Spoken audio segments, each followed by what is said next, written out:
ಈ ಥರ ಒಮ್ಮೆ ಹಾಗಲಕಾಯಿಯನ್ನು ಮಾಡಿ ನೋಡ್ರಿ, ಭಾಳ ಟೇಸ್ಟ್ ಆಗಿರ್ತೈತಿ. ಸಾಂಬಾರು ಮಾಡಿ ಭಾಳ ಮಸ್ತಾಗಿರ್ತೈತೆ ಅದು. ಈ ಥರ ಒಂದು ಸಲ ಮಾಡ್ಕೊಂಡು ತಿಂದ್ರಂದ್ರೆ ನೀವು ಹಾಗಲಕಾಯಿ ಭಾಳ ಅಂದ್ರೆ ಭಾಳ ಟೇಸ್ಟ್ ಹತ್ತೈತಿ. ಅದಕ್ಕೆ ವಿಟಮಿನ್ ಸಿ ಮತ್ತು ಎ ಇರೋದ್ರಿಂದ ಹಾಗಲಕಾಯಿ ಹೆಲ್ತಿಗೆ ಭಾಳ ಒಳ್ಳೆಯದು. ಸಕ್ಕರೆ ಇದು ದೇಹದಲ್ಲಿನ ಸಕ್ಕರೆ ಅಂಶವನ್ನು ಇದು ಕಡಿಮೆ ಮಾಡ್ತೈತೆ ರೀ, ಮತ್ತು ತೂಕವನ್ನು ಇಳಿಸ್ತೈತಿ. ಚರ್ಮಕ್ಕೆ ಭಾಳ ಒಳ್ಳೇದಿದು. ಅದಕ್ಕೆ ನಾನು ಹಾಗಲಕಾಯಿಯನ್ನು ಮಾಡೋದು ತೋರ್ಸಾಕತ್ತೀನಿ. ಇವು ಎಳೆ ಹಾಗಲಕಾಯಿಯನ್ನು ಚೆಂದಾಗಿರುವಂಥ ಎಳೆಯನ್ನು ಹಾಗಲಕಾಯಿ ತೊಗೊಂಬರ್ರಿ. ತೊಗೊಂಬಂದ್ರೆ ಅವನ್ನೆಲ್ಲ ಕ್ಲೀನಂಗೆ ತೊಳೆದೆಲ್ಲ ಮಾಡಿ ಅವನ್ನ ಇಟ್ಕೋಬೇಕು. ಆಮೇಲೆ ಅದಕ್ಕೆ ಒಂದು ಸ್ವಲ್ಪ ಬೆಳ್ಳುಳ್ಳಿ ತೊಗೊಂಡೈತಿ. ಬೆಳ್ಳುಳ್ಳಿ ಜಜ್ಜಿ ಇಟ್ಕೊಳಕ್ತೇನೆ ರೀ ನಾನು. ಬೆಳ್ಳುಳ್ಳಿ ಇದ್ರೆ ಅದಕ್ಕೆ ಕಾಂಬಿನೇಷನ್ ಟೇಸ್ಟ್ ಬರ್ತೈತಿ. ಅದಕ್ಕೆ ನಾನು ಬೆಳ್ಳುಳ್ಳಿನ ತೊಗೊಳಕ್ತೀನಿ. ಜಾಸ್ತಿನ ಬೆಳ್ಳುಳ್ಳಿ ಹಾಕ್ರಿ, ಅಂದ್ರೆ ಅದಕ್ಕೆ ಒಂದು ಟೇಸ್ಟ್ ಬರ್ತೈತಿ. ಈಗ ನೋಡ್ರಿ, ಇಷ್ಟೆಲ್ಲ ಬೆಳ್ಳುಳ್ಳಿ ಜಜ್ಜಿ ಇಟ್ಕೊಂಡೀನಿ. ಆಮೇಲೆ ಒಂದು ಕುಟ್ಟಾಣಿ ಒಳಗೆ ನಾನು ಶೇಂಗಾ ಕಾಳು ಇರ್ತಾವಲ್ರಿ ಹುರಿದಿದ್ದು, ಅವನ್ನ ಸಿಪ್ಪೆ ತೆಗೆದು ಅವನ್ನ ಬ್ಯಾಳೆ ಮಾಡಿ ಇಟ್ಕೊಂಡನ್ರಿ. ಅವನು ಇದ್ರೊಳಗನ ಜಜ್ಜಿ ಇಟ್ಕೊಳಕ್ತಾನೆ ರೀ. ಜಜ್ಜುದಂದ್ರೆ ಪುಡಿ ಏನು ಭಾಳ ಬೇಡ, ತರಿತರಿಯಾಗಿ ಜಜ್ಜಿದ್ರೆ ಸಾಕು. ಈಗ ನಾನು ತರಿತರಿಯಾಗಿ ಶೇಂಗಾ ಕಾಳನ್ನು ಜಜ್ಕೊಳಕ್ತಾನೆ ನೋಡ್ರಿ. ಇಷ್ಟಾದ್ರೆ ಸಾಕ್ರಿ. ಇದು ತರಿತರಿಯಾಗಿ ಜಜ್ಜಿ ಹಾಕೋದ್ರಿಂದ ಅದಕ್ಕೆ ಟೇಸ್ಟ್ ಬರ್ತೈತೆ. ಪೇಸ್ಟ್ ಮಾಡಿ ಹಾಕೋದು ಬೇಡ, ಇಷ್ಟ ಇರಲಿ. ಈಗ ನಾನು ಇದನ್ನು ಇಷ್ಟು ಕುಟ್ಕೊಳಕ್ತೇನೆ ನೋಡ್ರಿ. ಇಷ್ಟು ಕುಟ್ಟಾದಿಂದ ಅದನ್ನ ತೆಗೆದು ಪಕ್ಕಕ್ಕೆ ಇಟ್ಕೊಂಡ ಆಮೇಲೆ ಅದನ್ನ ಹಾಕ್ಬೇಕಾಗ್ತೈತಿ ಸ್ಟಪ್ಪಿಂಗಕ್ಕೆ. ಅದಕ್ಕೆ ಇದನ್ನ ನಾನು ಕುಟ್ಕೊಳಕ್ತೇನೆ ರೀ. ಈಗ ನೋಡ್ರಿ, ಇದನ್ನ ಕುಟ್ಟಿದ್ದು ನಾನು ತೆಗೆದು ಇಟ್ಕೋತೀನಿ. ಇದಾದ ನಂತರ ನಾನೇನು ಹಾಗಲಕಾಯಿ ಇರ್ತಾವಲ್ರಿ, ಈಗ ನೋಡ್ರಿ ಎಲ್ಲ ಪುಡಿ ಮಾಡಿ ಇಟ್ಕೊಂಡು ಆದಮೇಲೆ ಹಾಗಲಕಾಯಿನ ಎಳೆ ಹಾಗಲಕಾಯಿ ಇರ್ತಾವಲ್ರಿ, ಅವ್ನು ಕ್ಲೀನಂಗೆ ತೊಳೆದು ಎಲ್ಲ ಮಾಡಿ ಕ್ಲೀನ್ ಮಾಡಿ ಇಟ್ಕೊಂಡಿಂದ ಅದನ್ನ ಈ ಥರ ಕಟ್ ಮಾಡ್ಬೇಕ್ರಿ. ಕಟ್ ಮಾಡಿ ಬೀಜ ಇರ್ತಾವಲ್ರಿ ಒಳಗಿನೂ, ಅವು ಬೀಜ ಎಲ್ಲನೂ ತೆಗಿಬೇಕು. ಈಗ ಎಳೆ ಬೀಜ ಇರೋದ್ರಿಂದ ಸ್ವಲ್ಪ ಎಳೆವದಾವ ಇವು, ಎಳೆ ಕಾಯಿ ಇರೋದ್ರಿಂದ ಇಲ್ಕ ದಪ್ಪಂಗೆ ಬೀಜ ಇರ್ತಾವೆ, ಅವನ್ನ ತರೋಕ್ಕಿಂತನೂ ಇದು ಎಳೆ ಕಾಯಿನ ತರಬೇಕ್ರಿ, ಬೆಸ್ಟ್ ಆಗುತ್ತೆ. ಈಗ ನೋಡ್ರಿ, ಅದರನ್ನು ಎಲ್ಲನೂ ಇದೇ ಥರನ ಈ ಕಡೆ ಕಟ್ ಮಾಡೋದು, ಹಿಂಗೆಲ್ಲ ಕಟ್ ಮಾಡಿ ಮಧ್ಯದಲ್ಲಿ ಈ ಚಾಕು ತೊಗೊಂಡು ಕಟ್ ಮಾಡಿ ಅವನ್ನೆಲ್ಲ ಬೀಜವನ್ನು ಒಳಗಿಂದ ಹಿಂಗೆ ತಗೋಬೇಕ್ರಿ. ನೋಡ್ರಿ, ಇದಾಗ ಬೀಜನಿಲ್ಲ, ಅಷ್ಟೇ ಎಳೆದೈತಿ.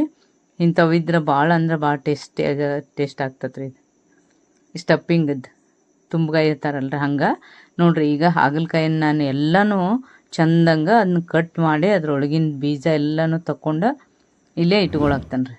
ನೋಡ್ರಿ, ಇದ್ರೊಳಗಿಂದು ಎಲ್ಲ ಬೀಜ ಎಲ್ಲ ತಗೋಬೇಕ್ರಿ. ಹಿಂಗೆ ಎಷ್ಟು ಇರ್ತಾವೆ ಅಷ್ಟು ಬೀಜ ತಗೊಂಡಿಂದ ಅಲ್ಲೇ ನಾವು ಸ್ಟಪ್ ಮಾಡ್ಬೇಕಾಗ್ತದೆ ರೀ. ಈಗ ನೋಡ್ರಿ, ಇದೆಲ್ಲ ಬೀಜ ತಗೊಂಡಾದ್ಮೇಲೆ ಈರುಳ್ಳಿಯನ್ನು ಕಟ್ ಮಾಡಿ ಇಟ್ಕೊಂಡನಿ ಸಣ್ಣಗೆ. ಅದಕ್ಕೆ ನಾನು ಅಚ್ಚ ಖಾರದ ಪುಡಿಯನ್ನು ನಿಮಗೆ ರುಚಿಗೆ ಎಷ್ಟು ಬೇಕು ಅಷ್ಟು ಖಾರ ಹಾಕೋರಿ, ಟೇಸ್ಟ್ ಬರ್ತೈತಿ. ಈಗ ನಾನು ಅರಿಶಿಣ ಪುಡಿ, ಅಚ್ಚ ಖಾರದ ಪುಡಿ, ಉಪ್ಪು, ರುಚಿಗೆ ತಕ್ಕಷ್ಟು ಉಪ್ಪನ್ನು ಹಾಕೊಳಕ್ತಾನೆ. ಇವೆಲ್ಲ ಹಾಕೊಂಡಾದ್ಮೇಲೆ ನಾನೇನು ಇದು ಶೇಂಗಾ ಕುಟ್ಕೊಂಡಿದ್ನಲ್ರಿ, ಅದನ್ನೆಲ್ಲ ಶೇಂಗಾ ಪೌಡ್ರನ್ನು ಇದಕ್ಕೆ ಹಾಕೊಳಕ್ತಾನೆ ರೀ. ಈ ಸ್ಟಪ್ಪಿಂಗಿಗೆ ಇದನ್ನ ಶೇಂಗಾ ಪೌಡ್ರ್ ಹಾಕೊಳ್ಳೋದ್ರಿಂದ ಟೇಸ್ಟ್ ಬರ್ತೈತೆ ಅಂತ ಹೇಳಿ ಹಾಕೊಳಕ್ತಾನೆ. ನೋಡ್ರಿ, ಇದು ಖಾರನೂ ಮಸಾಲೆ ಖಾರನೂ ಆ್ಯಡ್ ಮಾಡಾಕ್ತಾನೆ, ಇದು ಕೆಂಪು ಅಚ್ಚ ಖಾರದ ಪುಡಿನೂ ಆ್ಯಡ್ ಮಾಡಾಕ್ತಾನೆ. ಅದಕ್ಕೆ ನಾನು ಹುಣಸೆ ರಸವನ್ನು ಹಾಕಿ ಹುಳಿ ಹಾಕಿದ್ರೆ ಆತಂತೇಳಿ ಹುಣಸೆ ರಸ ಹಾಕೊಳಕ್ತಾನೆ. ಇದಕ್ಕೆ ಹುಣಸೆ ರಸ ಹಾಕೋದ್ರಿಂದ ಅದು ಸ್ಟಪ್ಪಿಂಗ್ ಮಾಡೋದ್ರಿಂದ ಅದಕ್ಕೊಂದು ಹಾಗಲಕಾಯಿಗೆ ಭಾಳ ಅಂದ್ರೆ ಭಾಳ ಟೇಸ್ಟ್ ಬರ್ತೈತಿ. ನೀವು ಹಾಗಲಕಾಯಿನ ಅನ್ಸಂಗಿಲ್ಲ, ಅಷ್ಟು ಅದು ಕಹಿನ ಅನ್ಸಲ್ರಿ, ಹಂಗಾಗುತ್ತೆ. ಆ ಟೇಸ್ಟ್ ಬರ್ತೈತಿ ಇದಕ್ಕೆ ಈ ಥರ ಮಾಡ್ಕೊಂಡು ತಿಂದ್ರೆ. ನೋಡ್ರಿ, ಇದಕ್ಕೆಲ್ಲ ನಾನು ಸ್ಟಪ್ ಮಾಡಾಕ್ತಾನೆ. ಇದಕ್ಕೆ ಹುಣಸೆ ರಸ ಇರೋದ್ರಿಂದ ನೀವು ಎಷ್ಟು ಬೇಕಷ್ಟು ಹುಳಿನೂ ಹಾಕ್ರಿ, ಉಪ್ಪನ್ನು ಹಾಕ್ರಿ, ಖಾರನೂ ಹಾಕ್ರಿ. ಮಸಾಲೆ ಖಾರ, ಅಚ್ಚ ಖಾರದ ಪುಡಿ ಎರಡೂ ಹಾಕೋದ್ರಿಂದ ಇದು ಭಾಳ ಟೇಸ್ಟ್ ಬರ್ತೈತೆ. ನೋಡ್ರಿ, ಈಗ ಎರಡನ್ನೂ ನಾನು ಇದಕ್ಕೆ ಹಾಕೀನಿ, ಮತ್ತು ಈರುಳ್ಳಿಯನ್ನು ಹಾಕೀನಿ, ಶೇಂಗಾ ಪೌಡ್ರ್ ಹಾಕೀನಿ. ಇವೆಲ್ಲನೂ ಹಾಕಿ ಸ್ಟಫ್ ಮಾಡೋದ್ರಿಂದ ಪಲ್ಯ ಭಾಳ ಟೇಸ್ಟ್ ಬರ್ತೈತೆ ಇದು. ನೋಡ್ರಿ, ಈಗ ಇದನ್ನು ಮಾಡಾಕ್ತಾನೆ ನೋಡ್ರಿ. ಇದ್ರೊಳಗೆ ಏನು ಮಾಡ್ಬೇಕಂದ್ರೆ ಮತ್ತು ಅದು ಏನಾದರೂ ಬೀಜದು ಉಳ್ದಿದ್ರೆ ಅದನ್ನ ತೆಗೆದು ಇದನ್ನು ಸ್ಟಫ್ ಮಾಡ್ಬೇಕ್ರಿ. ನೋಡ್ರಿ, ಇದಕ್ಕೆಲ್ಲನೂ ನಾನು ಹಾಗಲಕಾಯಿಗೆ ಎಲ್ಲ ಹಾಗಲಕಾಯಿಗೂ ಇದನ್ನು ನಾನೇನು ಸ್ಟಫಿಂಗ್ ಮಾಡ್ಕೊಂಡಿದ್ನಲ್ರಿ ಅದನ್ನ ಅಷ್ಟು ಹಾಕೇನಿ ರೀ. ಇಷ್ಟನ್ನು ಮಾಡಿಟ್ಕೊಂಡು ಇವನೀಗ ನಾನು ಎಣ್ಣೆ ಹಾಕಿ ಒಂದು ಪಾತ್ರೆ ತೊಗೊಂಡು ಎಣ್ಣೆ ಹಾಕ್ಬೇಕಾಗ್ತದೆ ರೀ. ಅದಕ್ಕೆ ಎಲ್ಲ ಹಾಕ್ಕೊಂಡು ಇವನ್ನ ಹಾಕೋಬೇಕ್ರಿ ಹಾಗಲಕಾಯಿ. ನೋಡ್ರಿ, ಈಗ ಎಣ್ಣೆ ಹಾಕ್ಕೊಂಡನಿ. ಎಣ್ಣೆ ಹಾಕ್ಕೊಂಡಾದ್ಮೇಲೆ ಇವನ್ನ ಹಾಗಲಕಾಯಿ ಇಟ್ಕೊಳಕ್ತಾನೆ ರೀ. ಎಣ್ಣೆ ಒಳಗನೆ ಇಟ್ಕೋಬೇಕು. ಸ್ವಲ್ಪ ಜಾಸ್ತಿ ಎಣ್ಣೆ ಹಾಕಿದ್ರೆ ಇನ್ನೂ ಚಲೋ ಆಗ್ತಾವೆ. ಇರಲಿಲ್ಲ ಅಂದ್ರೆ ಹೆಲ್ತ್ ಪರ್ಪಸ್ ಸ್ವಲ್ಪ ಎಣ್ಣೆ ಹಾಕಿನೂ ಇದನ್ನು ಮಾಡ್ಕೋಬೋದು ರೀ. ಈಗ ನೋಡ್ರಿ ಇಷ್ಟು ಎಣ್ಣೆ ಹಾಕಿ ಅದನ್ನ ಉಮ್ಗೊಳಿಸ್ಬೇಕತ್ತಾರಲ್ರಿ, ಹಂಗೆ ಒಂದು ಏನಾರ ಮ್ಯಾಲೆ ಮುಚ್ಚಿಬಿಡ್ಬೇಕ್ರಿ. ಮುಚ್ಚಾದ್ಮೇಲೆ ಅವು ನೋಡ್ರಿ ಎಷ್ಟು ಮಸ್ತ್ ಆಗಿರ್ತಾವೆ. ಭಾಳ ಅಂದ್ರೆ ಭಾಳ ಟೇಸ್ಟೂ ಆಗ್ತಾವೆ, ಮಸ್ತ್ ಆಗ್ತೈತಿ. ಹಾಗಲಕಾಯಿ ತಿನ್ಲಾರ್ದವರು ತಿಂತಾರೆ ಈ ಥರ ಮಾಡಿಕೊಟ್ರೆ. ಈಗ ನೋಡ್ರಿ ಅದು ಎಣ್ಣೆ ಒಳಗೆಲ್ಲ ಬೆಂದಾವಲ್ರಿ, ಆಮೇಲೆ ನಾವು ನೀರನ್ನು ಹಾಕೋಬೇಕಾಗತ್ತೆ. ಯಾಕಂದ್ರೆ ಇದು ಬಿರುಸಿರೋದ್ರಿಂದ ಸ್ವಲ್ಪ ಕುದಿಬೇಕ್ರಿ, ಅಂದ್ರೆ ಟೇಸ್ಟ್ ಬರ್ತೈತಿ. ಈಗ ನೋಡ್ರಿ ನೀರು ಹಾಕಿ ನಾನು ಹಾಗಲಕಾಯಿ ಇಟ್ಟನಲ್ರಿ, ಅದೆಲ್ಲ ನೀರು ಹಿರ್ಕೊಂಡೈತಿ. ಇನ್ನೂ ಕುದ್ದಿಲ್ರಿ ಅವು. ಕಟ್ ಮಾಡಿ ನೋಡ್ರಿ, ಕಟ್ ಆಗಲಿಲ್ಲ ಅಂದ್ರೆ ಅವು ಕುದ್ದಿರಂಗಿಲ್ಲ ರೀ. ಈಗ ಇನ್ನೂ ಕಟ್ ಆಗ್ತಾಯಿಲ್ಲ, ಅದಕ್ಕೆ ನಾನು ಮತ್ತೊಂದು ಸ್ವಲ್ಪ ಅದನ್ನ ಮುಚ್ಚಿಡ್ಬೇಕಾಗ್ತದೆ ರೀ. ಈಗ ನೋಡ್ರಿ ಇನ್ನೂ ಕಟ್ ಆಗಾಕತ್ತಿಲ್ಲ ಅವು, ಯಾಕಂದ್ರೆ ಇನ್ನೊಂದು ಸ್ವಲ್ಪ ಕುದಿಬೇಕು.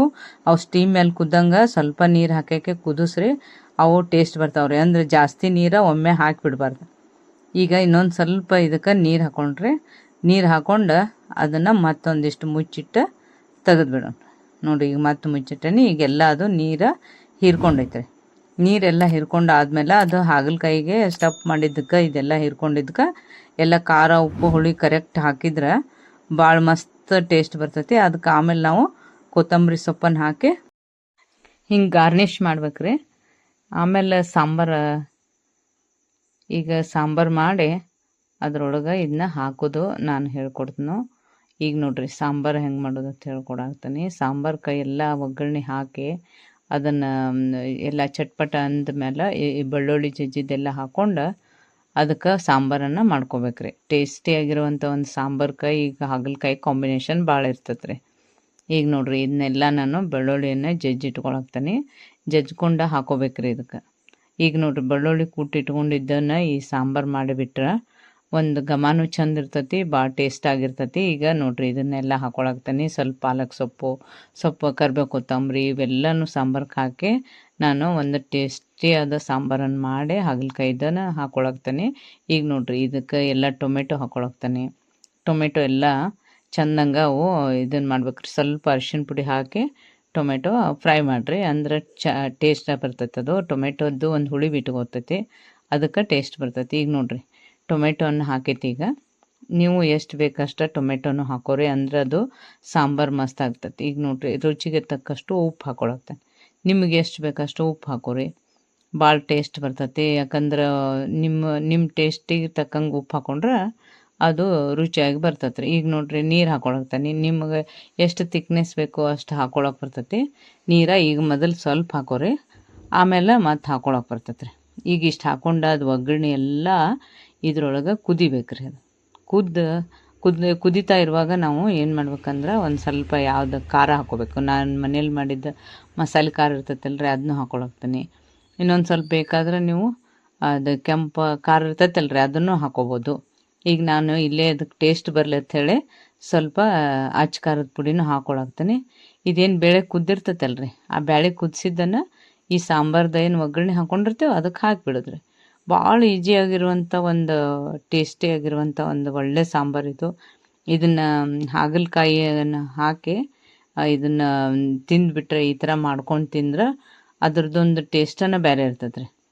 ಈಗ ನೋಡ್ರಿ ಈ ಸಾಂಬಾರು ರೆಡಿ ಆಗತೈತಿ. ಈಗ ಬೇಳೆ ಸಾಂಬಾರದು ಮಸ್ತಾಗಿರುವಂಥ ಒಂದು ಸಾಂಬಾರು ರೆಡಿ ಆಗೈತಿ. ಈಗ ಅದಕ್ಕೆ ಹಾಗಲಕಾಯಿ ಕಾಂಬಿನೇಷನ್ಗೆ ಅಂತೇಳಿನೇ ಈ ಸಾಂಬಾರನ್ನ ಮಾಡ್ಕೊಂಡನಿ. ಇದನ್ನು ನೋಡ್ರಿ ಎಷ್ಟು ಮಸ್ತಾಗೈತಿ. ಈಗೇನು ನಾವು ಇವನ್ನೆಲ್ಲ ಮಾಡಿಟ್ಕೊಂಡಿರಲ್ರಿ, ಗಾರ್ನಿಷ್ ಮಾಡಿ ಇಟ್ಕೊಂಡಿಂಥ ಇದನ್ನು ಹಾಗಲಕಾಯಿಯನ್ನು ಇದ್ರೊಳಗೆ ಹಾಕ್ಬೇಕ್ರಿ.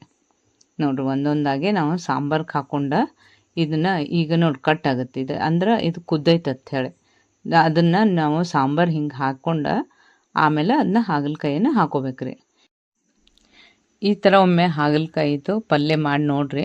ಬಿಸಿ ಬಿಸಿ ಅನ್ನ ತುಪ್ಪ ಹಾಕ್ಕೊಂಡು ಇದನ್ನು ಈ ಥರದ ಒಂದು ಹಾಗಲಕಾಯಿ ಇದನ್ನು ಹಾಕ್ಕೊಂಡು ಪಲ್ಯ ಹಾಕ್ಕೊಂಡು ತಿಂದು ನೋಡ್ರಿ. ಭಾಳ ಅಂದ್ರೆ ಸೂಪರ್ ಆಗಿರ್ತೈತಿ. ಡಿಫ್ರೆಂಟ್ ಟೇಸ್ಟ್ ಇರ್ತೈತಿ. ಇದಕ್ಕೆ ಹಾಗಲಕಾಯಿನ ಅನ್ಸಲ್ಲ, ಅಷ್ಟು ಟೇಸ್ಟಾಗಿ ಬರ್ತೈತಿ. ಇದಕ್ಕೆ ನೋಡಿ ಕಹಿ ಕಡಿಮೆ ಆಗ್ತೈತಿ. ಮತ್ತು ಸ್ಟಫಿಂಗ್ ಮಾಡಿ ಈ ಥರ ಹಾಕ್ಕೊಂಡಿರೋದ್ರಿಂದ ಅದ್ರ ಮಜಾನ ಬೇರೆ ಬರ್ತೈತಿ. ಮಾಡಿ ಇದನ್ನು ಮಾಡಿ ನೋಡ್ರಿ, ಮಸ್ತಾಗಿರ್ತೈತಿ.